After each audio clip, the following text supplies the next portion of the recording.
which we're perfectly happy with too. I always say better to have too few seats than too many, at least from my perspective. So I'm Suri Deitch. I'm the Dean of the School of Professional Advancement. I'm really excited to welcome you to tonight's talk and Q&A with Jim Woolsey and Mike Wallace of our Emergency and Security Studies program. Just to say a little bit about the School of Professional Advancement, it is Tulane's most current iteration of a long-standing commitment to serving working adults and offering educational programs that are relevant to the workplace. We offer undergraduate and graduate degrees and certificates in a range of different fields, both online and at our campuses here uptown in Jefferson Parish and on the Mississippi Gulf Coast. Tonight's program, like I said, is under the purview of our Emergency and Security Studies program, which offers bachelor's and master's degrees in Homeland Security, a field in which we are nationally recognized and a program of which we are exceptionally proud. We have 2 additional master's degrees under development right now, one in emergency management, one in security management. For better, for worse, these are growing fields. And we are a good place to be studying these things. We are so pleased to have Ambassador R. James Woolsey and Mike Wallace for this conversation. Before I introduce them, I just want to give some thank yous. We put this program together very quickly, which is one of the reasons why we're so excited to have such great attendance. I want to thank several people at SOPA, as we call it. Krista Payne, Celeste Uze, Edna Hoff, Hope Anderson, and Lisa Johnson, who are out in front. I want to thank Nancy Miller, Jim Woolsey's partner in all things, and especially Chip Register, who is a good friend of the university and helped us make this connection. So I couldn't possibly do justice to Jim Woolsey's background or bio, but I'll just say a few things. He was Undersecretary of the Navy in the late 1970s, delegate at large to the crucial and historic arms reduction talks START between the United States and the Soviet Union in the mid-1980s, director of the CIA a number of years later. He's been a longtime lawyer in private practice, and these days has many different interests, one of which is taking opportunities like this to talk about the issues that most concern him, risks and opportunities in the area of U.S. security. Mike Wallace, who is our professor of practice and director of our Emergency and Security Studies program, also has an extensive background. He spent 20 years working in military intelligence, mostly in various posts in the Navy, including at the Defense Intelligence Agency and the Office of Naval Intelligence, and after he retired from the Navy was an intelligence analyst for the Joint Chiefs of Staff, and then gradually made his way to us. Both of them are students of military history, and before I turn it over to them, the last thing I'll say is that one of the things that's really exciting about tonight is that it represents an opportunity to think both backwards and forwards, to interact with and hear from 2 men who are steeped in the history of these areas and know a lot about them, but who are also very forward-thinking, which is something that we really pride ourselves on at our school. And so with that, it's emblematic of the values that we hold, creativity, being forward-looking, being conscious, and realistic, all those kinds of things. It's an inauspicious and tragic coincidence, right, to be here tonight, to hear this conversation. And I'm sure, that will be what's in some of the people's thoughts and maybe questions. Jim's going to start out by talking for a few minutes, then Mike's going to come up on stage and ask some questions of him, and then as you have index cards, we're going to be taking questions from the audience after that. So again, thanks so much for coming, and I want to welcome Jim Woolsey to the stage.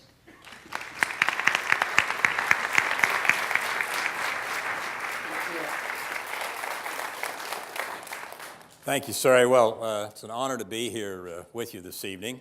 I said when I was helping teach a class earlier in the day to the students, I was asked a question about whether I'd ever been involved in any covert operations. And I didn't answer in the class, and I said I'd say something about it this evening. And this is a small and very discreet group. I think we can agree that nobody will ever say anything about this. It happened because about 2 months into my tenure as CIA director in '93, I got through the mail that my college reunion was coming up in about a month. And I hadn't been to my last couple of reunions, and so I thought, you know, why not? This is a crazy 24/7 job. You got to take off a little bit of time sometime for something. And so at my morning meeting with my staff, I said that I was going to go to my college reunion in several weeks, and please put it on the calendar. Right after the meeting, Buck came over to me. Buck was my chief of security. Buck was about 6'11", 290, and he leaned down over me and said, "Mr. Director, you know, this can't be a government mission." I said, "Oh, Buck, I know I got to pay for the plane ticket." He said, "Yes, sir, and I'm afraid we're going to have to ask you to fly an alias." And I thought, well, fly an alias, so what? They give me a different name for the flight. And then I realized what that meant. There go the frequent flyer upgrades. So the day comes, and Buck and his colleague, who is only about 6'9" and 250, pick me up, and we go out to Dulles Airport. They take me through to the cockpit to show, so they can show the pilot their weapons and their cards that say they're federal officials and are permitted to carry weapons on an airplane. And after that, they take me back through the cockpit, through first class, through business class, through coach class, and at the very back of coach class in front of the John, there are 3 smaller doors jammed together so that if you're in the middle seat, you are like this, as I was, for the 6-hour flight to California. As we're getting off the plane, in the jetway, the flight attendant comes over to Buck and whispers something to him. Now, Buck had been my chief of security for about 4 months, and I'd never even seen him smile. But when this flight attendant whispered to him, he just cracked up. So as we're walking out, I couldn't resist. I said, "Buck, what was so funny?" He said, "You know what she said?" She said, "You know, I've been on this flight now for 20 years, and this is the politest and best behaved prisoner that we have ever had."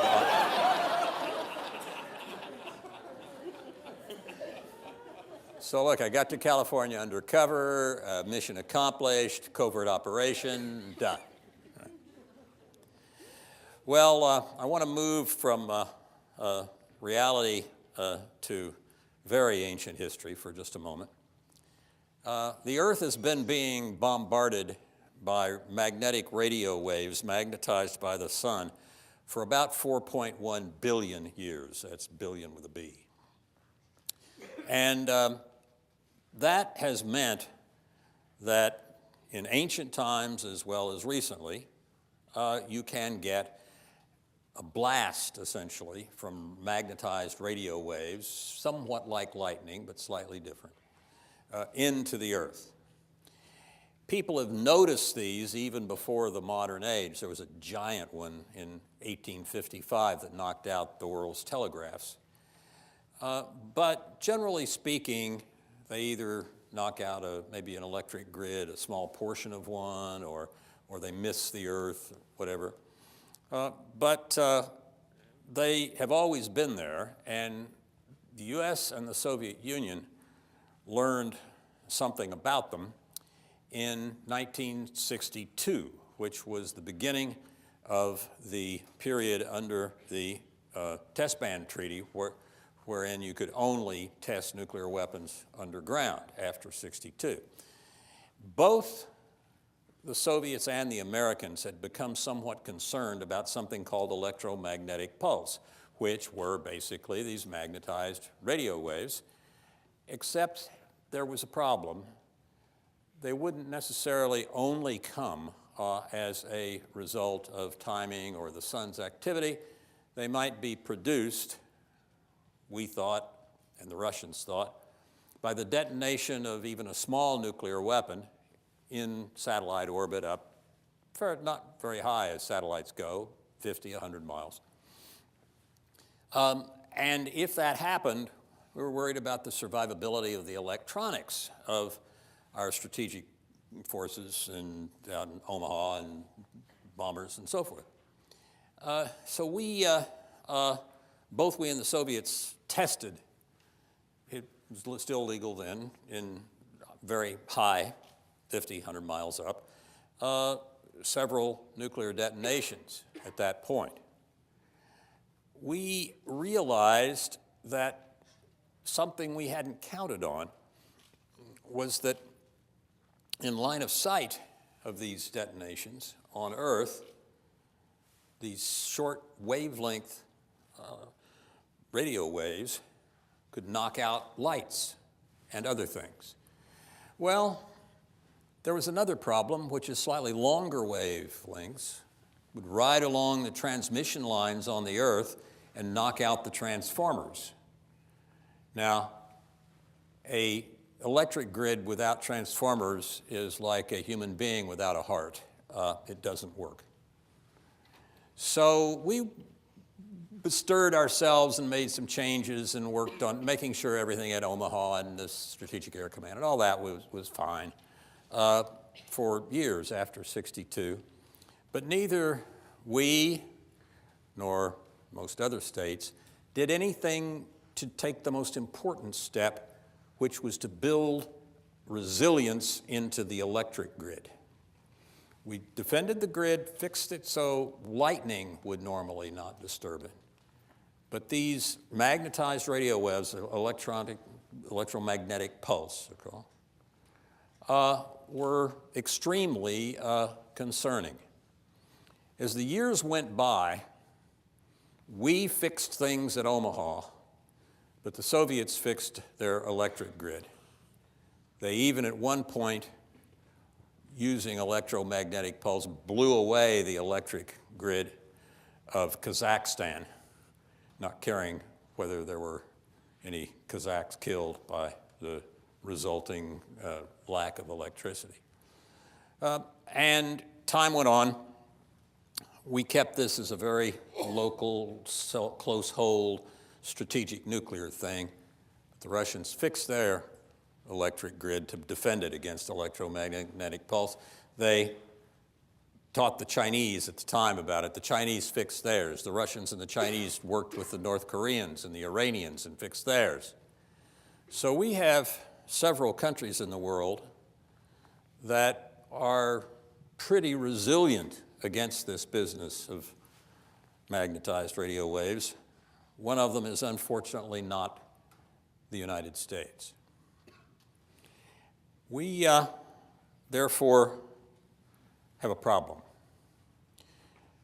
When we hear Kim Jong-un talk about blasting the United States and raining fire on us and so forth, and he talks explicitly about using electromagnetic pulse to do that, nonetheless, the press generally, and a lot of academic experts, just kind of forget about that because they're convinced it'd be very hard to deal with, it'd take time, it'd cost money. Somebody else ought to deal with it. But somebody else hasn't. So we are in a situation today, we can talk about this in questions if you want, in which if the North Koreans, or once they get a nuclear weapon, the Iranians, let's say, decided to launch a small satellite with a small nuclear weapon on it into space. And by the way, launching a satellite is the easiest thing that we do in space. The Soviets with Sputnik in 1957, orbited a small satellite. We orbited our first one 3 months later. But it is much easier to put a satellite, even including one with a nuclear weapon in it, into orbit than it is to hit a target with an intercontinental ballistic missile launched over the entire Earth and zeroing in on a particular air base or naval base or something. It is much easier to launch a satellite and put it in orbit. So we are now in a situation such that if some other country or terrorist group, the terrorists in Yemen, for example, are launching using Scuds, which easily put something into orbit, or launching those against the Saudis. They could easily put something in orbit if they had a nuclear weapon. That has not occurred as far as we know, but there are a bunch of satellites up there from a number of different countries, and we don't know what's in most of them. So we have a very serious problem to think about here. And as time goes on, will Kim Jong-un and the Iranians, even though they begin every meeting of their parliament with a chant to death to America and death to Israel, would both North Korea and, in a few years, Iran forego any kind of use of electromagnetic pulse against the United States? What would it mean, by the way? It would mean that the electric grid was, for all practical purposes, destroyed. And what would that produce on the earth?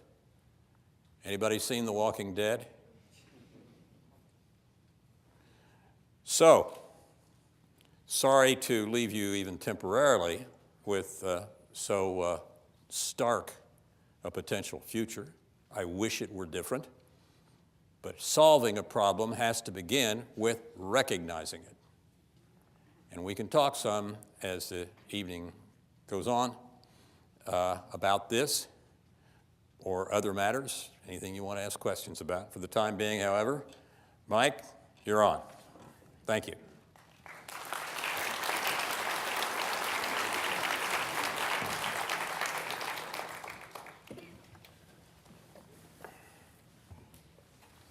So like Jim said, is everyone scared and worried now? When I've been hearing Jim talk about this for the last couple of days now, and it makes you pause and think about the lack of preparedness we have in this country. Kind of continuing in the vein that you were talking about, what, if anything, can be done about the North Korean question right now? I wish there were a simple, nonviolent, peaceful answer. The op-ed pages are full in the publications of people saying quiet diplomacy may work. We've kicked the can down the road now for 40 years or so. Let's continue to kick it. Hope that nothing happens. Hope that nothing goes wrong. They say it more forcefully than that, but that's what they mean, is let's shrug and hope. I think that there is probably only one solution to this problem that doesn't rely on the goodwill of Kim Jong-un or the Iranians in a few years. I think it's only one solution that actually would probably work, although it would be very unpopular. But it would work, I think, and deal with the, let's focus just on North Korea for a minute, on the North Korean threat. In an op-ed about 9 years ago in the Washington Post, the then former Secretary of Defense, Bill Perry, and the then future Secretary of Defense, Ash Carter, together wrote an op-ed that said, now North Korea is going to have nuclear weapons. This is 9 years ago. And we, the two of them, the two then future Secretaries of Defense, said, we can think of no way to stop them from using those weapons other than to place submarines with conventional missiles, conventional warhead submarine-launched missiles, around the Korean Peninsula. And whenever the North Koreans haul anything that might be a ballistic missile or a satellite or a nuclear weapon out of storage and take it to a launch facility, we need to destroy it with a conventional weapon. These two marvelous individuals, are both friends of mine, could not think of any way to deal with this problem other than to preemptively take out anything that might be ballistic or launched into space by the North Koreans. I wish I could think of something that would work, that was not, for which it was not necessary to launch conventional even warheads into North Korea, but I can't think of any others. I have an email here from an instructor, and she asked, what obligations would the U.S. have or assume in protection of the allies, specifically South Korea or Japan, in the event of a North Korean attack? Well, if North Korea attacked, I assume they mean attack the United States with an electromagnetic pulse. Or attacks Korea or South Korea or Japan? Well, whether they attack Korea or Japan with a ballistic nuclear weapon to target on a specific, let's say, military target, or they launched an electromagnetic pulse weapon up above Korea or above Japan, we could only really deal with that effectively by deploying further more of the THAAD and missiles, anti-ballistic missiles that we have now are deploying in Korea and Japan. And those are defensive systems. They would not be involved in directly anyway, in being launched against North Korea.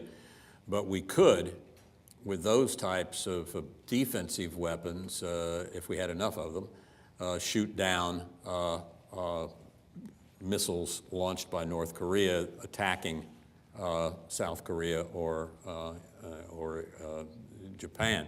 The part of the problem is that in South Korea, the North Korean armored and artillery deployments only stop about 25 or 30 miles from downtown Seoul, Korea, because South Korea's populated areas are so close to its border with North Korea that for the North to attack the South and kill hundreds of thousands of people using simple artillery hidden in caves in the North and pulled out to be fired, that possibility exists.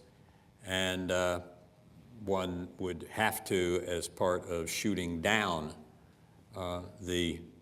any attacking missiles against South Korea or Japan, one would have to also launch a rather thorough strike against the artillery deployments of North Korea right on the edge of South Korea. Keep giving bad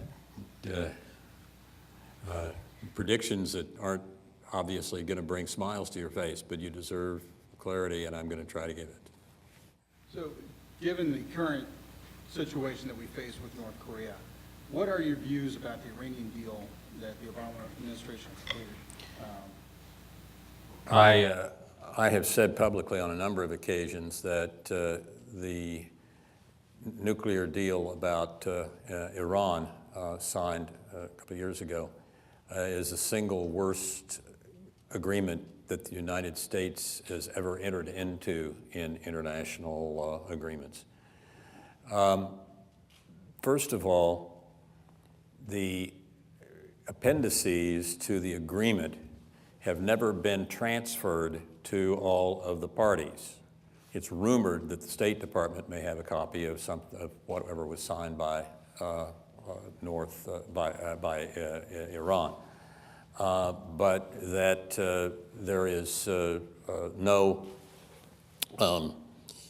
copy that's been distributed, and under the treaty or agreement as it's written, those rest of the treaty has to be distributed to all of the parties before any provisions start to take effect. So anything that we are doing now by way of paying, and we are, billions of dollars to Iran is under the agreement is not actually complying with the agreement. The agreement hasn't started to take effect yet under any reasonable interpretation of law. One thing that could be done, oh, well, what other problems are there? Since Iran can designate any place a military facility, and once it's designated a military facility, the United States or any other of the treaty or the agreement negotiators cannot set foot there. So if Chip in the front row here and I were inspectors for the International Atomic Energy Agency, and we hear that there may be some radioactive soil up north of Tehran 50 miles, which might suggest that some nuclear work has been going on, and we say we would like to visit that site, the Iranians that say, sure, open up the gates. As we pass through, they designate that site a military facility and say, we have some news for you. You will not be able to go to the site that you've asked to go to. This sort of thing in agreements with Iran is really rather typical. Iran does not regard agreements as things for which there was a negotiation and a quid pro quo, and you got a bit of what you want and I got a bit of what I want, and let's work together and make it work. That would be an agreement with a lot of other countries in the world, but not with Iran. With Iran, it is all about dominance and nothing else. So I think we have a situation in which the probably best solution by the president would be to announce that when the Obama administration signed and have created the agreement 2 years ago, that when that took place, we were supposed to submit this hugely important agreement under all aspects of American constitutional law about treaties that are relevant. We were supposed to have submitted that to the Senate for a 2/3 affirming vote, as the Constitution requires. The administration did not do that 2 years ago. They played games with the various clauses of the Constitution, including and statutes and the rules of the Senate, and created a situation whereby they only needed, because of the cloture rule, they only needed to get a 1/3 vote of the Senate to say that they had an agreement, even if it wasn't a treaty. And that's what happened. So if the administration wants to deal with this in a legally straightforward and constitutionally sound way, I think what they could do is withdraw from the treaty and say we are from the agreement, say we are resubmitting this now as a treaty, but Iranians, members of the Senate, you are going to have to see a 2/3 vote in support of this agreement becoming a treaty, or there will be a complete cancellation of that, and you'll stop getting your billions of dollars per month.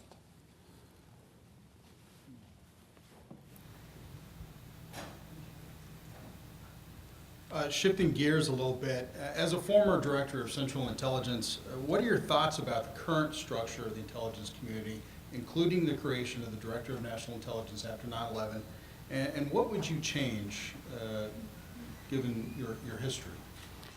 I think the bureaucracy is getting bigger in the intelligence community, and I'm not sure it has much added value.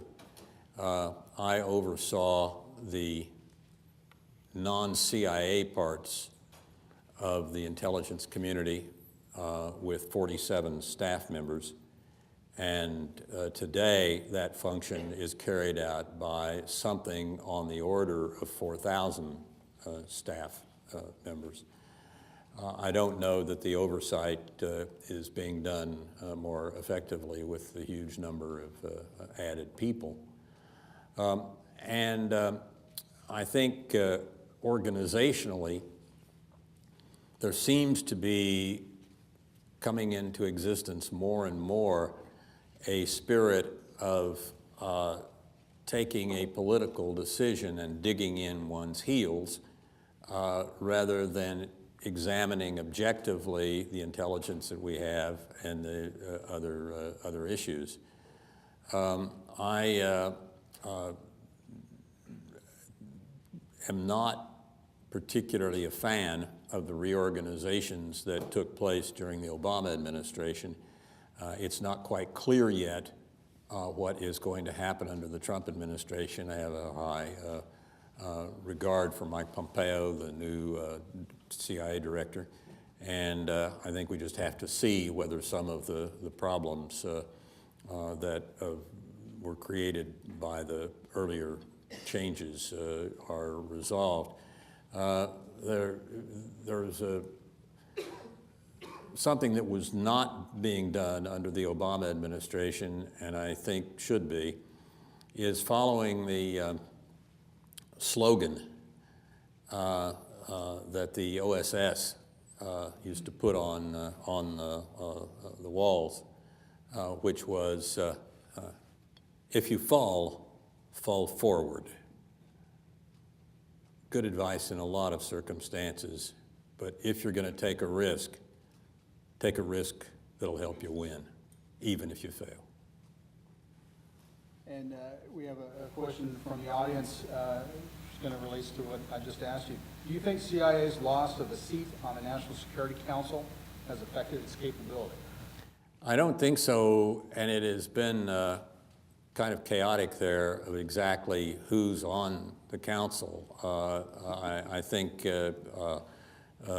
there is some statutory authority for the CIA director to be a member of the National Security Council, but it's probably something that one can deal with easily and change as president. I think having several people with intelligence responsibilities on the NSC is not particularly a good idea. Maybe you need those some 19 intelligence agencies and need the 3 or 4 of them that would be on the National Security Council, but you can probably get their advice without adding to the table in the president's office. Another question from the audience. For years you have warned of complacency towards the North Korean threat. Do you now feel it's being given proper attention? And is there another region you feel we are not giving proper attention? I don't think, for the reasons I said before, that proper attention is being given to North Korea at all. I'm very worried about their behavior. I'm worried about the emotional stability of their leader. I'm worried about the possibility of exchanges with North Korea between us and them getting angrier and angrier. And I would hope that we do not, if we respond to anything they do or say, we do not do it in the middle of the night via Twitter. I think it ought to only be done after a careful and thorough examination by the best people in the government on these issues, and thoroughly and carefully, because otherwise, if a decision is made in haste, you can end up at war without having the facts to back you up. I know a little something about this because although I imagine to most people here I've sounded a bit hawkish on several issues, I would let you know that in 1967-68, my last year in law school, I was the founder and president of Yale Citizens for Eugene McCarthy for president. I was essentially the head of the anti-war movement at Yale back in 67-68. And one of the things those of us who were opposed to the Tonkin Gulf Resolution said was that we weren't sure that it was accurate. Turned out, without knowing it, we were right. In the aftermath of the Vietnam War, the pilots who were flying CAP, Combat Air Patrol, over the two ships, American destroyers, Turner Joy and Maddox, in '64, that reportedly had taken fire from the North Vietnamese, did not take fire, at least not on the second day, which was the day which President Lyndon Johnson had said would mean war between us and North Vietnam. The North Vietnamese did fire on the first day, but not on the second. It was a mistake having to do with a malfunctioning radar. But President Johnson and Secretary McNamara and the other participants in decision-making took those events and decided that they had whatever they needed by way of justification for going to war and adding thousands of Marines to the relatively small deployment that was there at the time. That basically meant that in Vietnam, at a cost of nearly 60,000 American lives and huge numbers of lives of others in the area, North and South Vietnamese and others, but that meant that we went to war in Vietnam by mistake. And we went to war because decisions were made too fast and without care and without time considerations and without experts discussing what the radar signals meant. None of that happened. We do not want to see either party take decisions impetuously in the current circumstances. And you said you actually knew Admiral Stockdale, who's... Yes, one of the reasons I'm so confident that there was never a second round of shots fired at the second American destroyer was that a wonderful man named Admiral James Stockdale was, at the time, the commander of the wing on the aircraft carrier and was leading his pilots in flying CAP, it's called, Combat Air Patrol, above the Turner Joy and Maddox, above the American ships that supposedly were fired at on the second day. I got to know Jim after he was released as a POW, winning the Medal of Honor, by the way.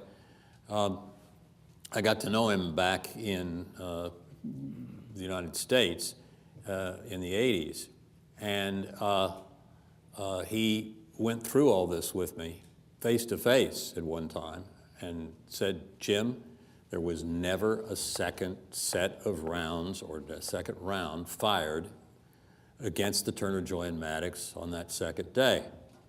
It did not happen. Jim Stockdale was as honorable and truthful and magnificent a military officer as I've ever known. And I consider that about decided that there was no second round the second day against the Turner Joy and Maddox. The North Vietnamese did not fire those rounds, of which were included in the Tonkin Gulf Resolution. The Tonkin Gulf Resolution is false. We went to war in Vietnam because of either an error or a lie. Take your pick. I have a question from an audience member. You were a very prominent proponent of the Iraq War. Do you regret that position? I regretted it for a time, particularly when the stand down occurred, because I think the surge in Iraq put us into a situation where we could have calmed things down relatively readily. But President Obama decided to pull out just after we had largely succeeded, and that left open a vacuum which ISIS happily moved into. We have now, again, with only a relatively small level of assistance to the Iraqi government, made it possible for them to fairly effectively take control of their country. The main complexity over there right now is the question of whether the Kurds are to have a separate state or not, as Winston Churchill said they should have. And that is the major stress and concerned issue by concerned people in Iraq and that part of the world. So I think we could have helped the Iraqis get out from under the dominance that they were facing more effectively than we did.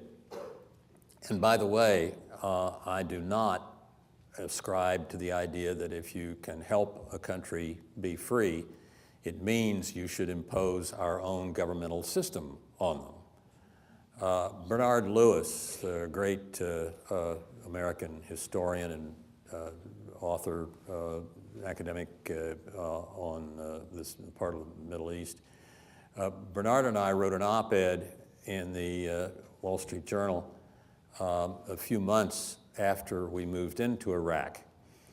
And we said, you know, there's something odd going on. The airlines seemed jammed with Harvard and Yale lawyers flying to Iraq to draft a constitution for them. Why? Why are we drafting anything for Iraq? Iraq has a perfectly fine constitution that they and the British and the Egyptians drafted together back in the 1930s. They've lived under it for 40 or 50 years.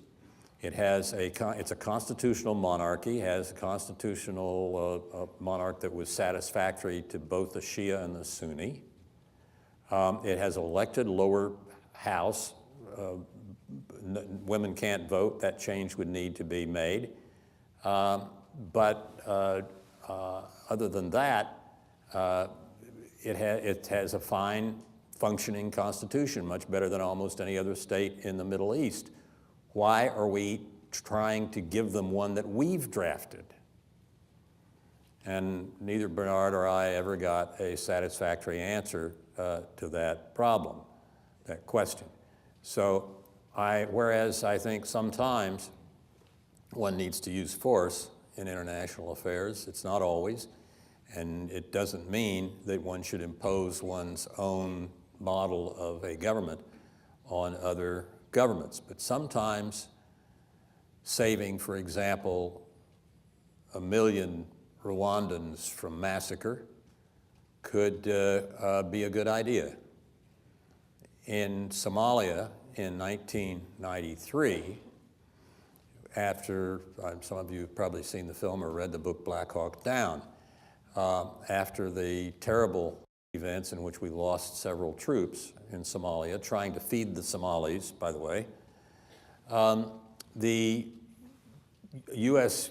government system grew very, very leery of intervening anywhere in Africa on anything.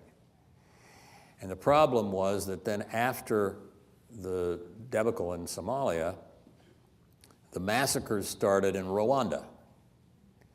And they continued and continued and continued. And President Clinton, because he had continued with the Bush administration's intervention in Somalia and had lost some troops and did not want to have another Black Hawk Down, did not intervene in Rwanda. And as a result, approximately 1 million people died who could have been saved by a very modest military operation. The folks running the massacres were riding on camels, and we flew armed helicopters. Armed helicopters don't back down to camels. So we could have probably saved close to 1 million people by intervening there.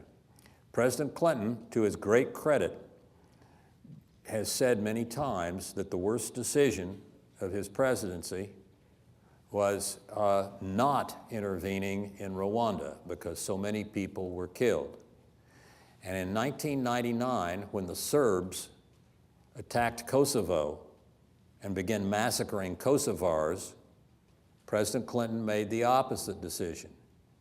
And he moved with air power against the Serbian Air Force, and he succeeded without losing a single American aircraft or a single American pilot.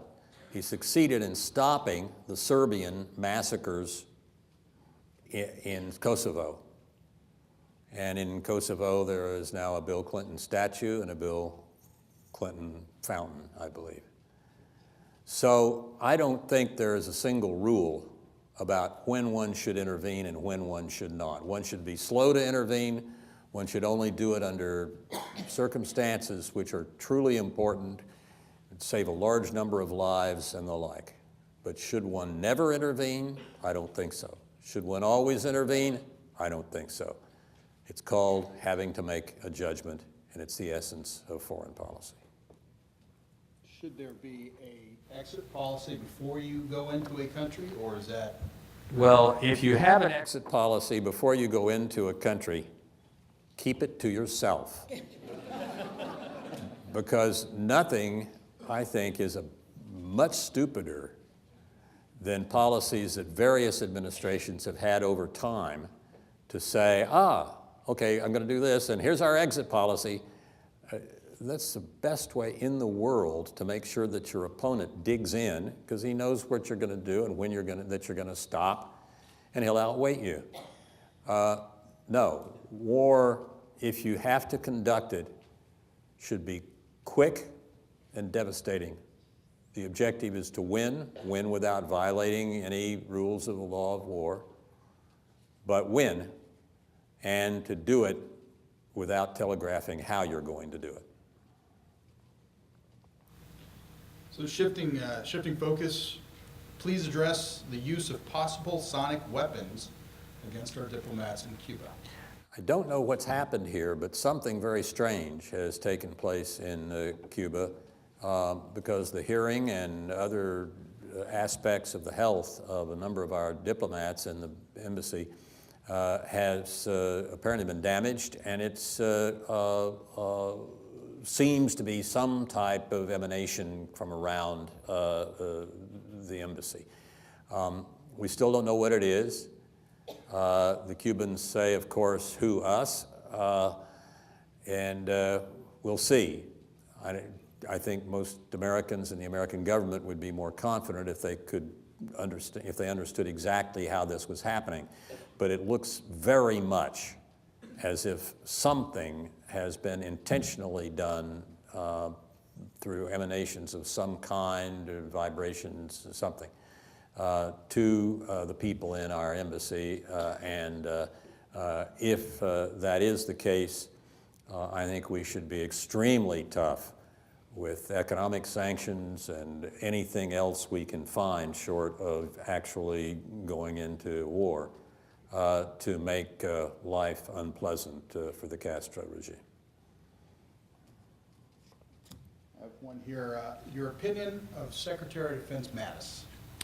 I think Secretary Mattis is a fine officer. It is a distinguished career. He's very well read. I had the luck a few years ago to have written something about energy that he just saw in a publication and liked. He was a 4-star general on active duty in the Middle East at the time. He wrote me an email saying that he liked this part and why did I say it, this other one this way, and he and I went back and forth for a couple of years commenting on energy issues related to national security. He's brilliant, he's an intellectual, he's tough, he's smart. I think he's about as good as one gets in the field of law and war. again, we'll shift back to my favorite topic, which is intelligence. Do you think that we now have a quantity over quality problem with intelligence data? Well, data is coming to be huge, and not just in the intelligence world. Last time I looked, 98% of the data that had been produced in the world history had been produced within the last 2 years.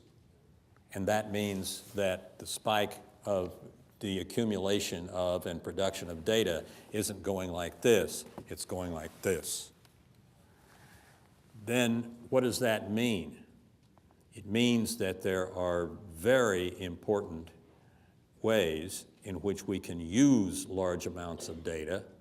We have to be careful not to violate our own laws or Constitution by utilizing collected data in, say, a criminal case without the right kind of procedural steps being taken. But in terms of finding and keeping track of, through its characteristics, someone from a foreign country where we can legally collect information on them through the CIA or otherwise.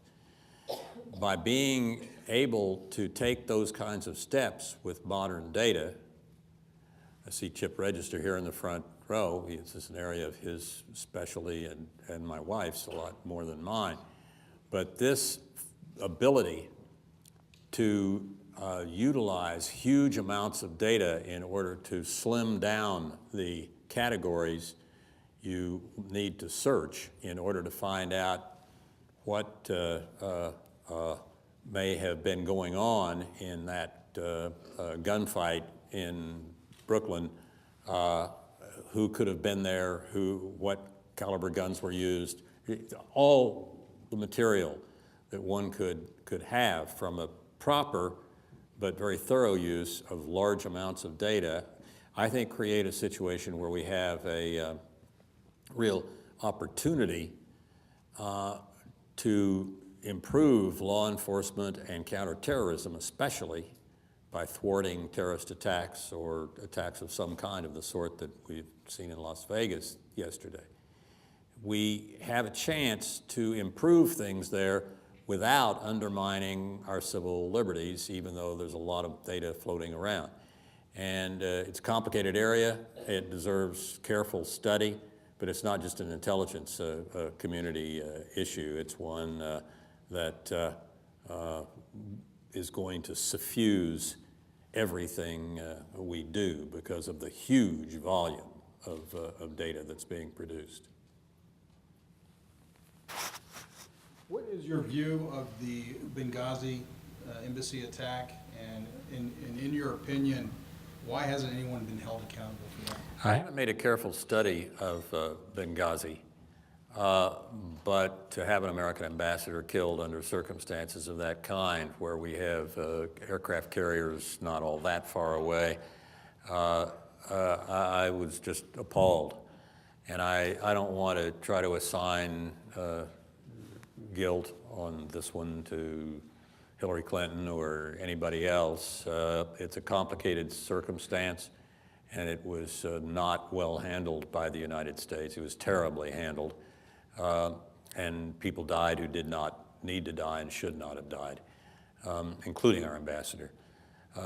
But exactly who messed up in exactly what way at exactly what time in the process, I'm not sure, and I don't want to speculate about it. With a multi-trillion-dollar debt, crumbling infrastructure, and a failing education system, how do you justify our massive defense spending that dwarfs that of any other country? Well, I don't think it's massive. I think we have underspent on defense badly during the course of the Obama administration, and we're starting to regain some of that.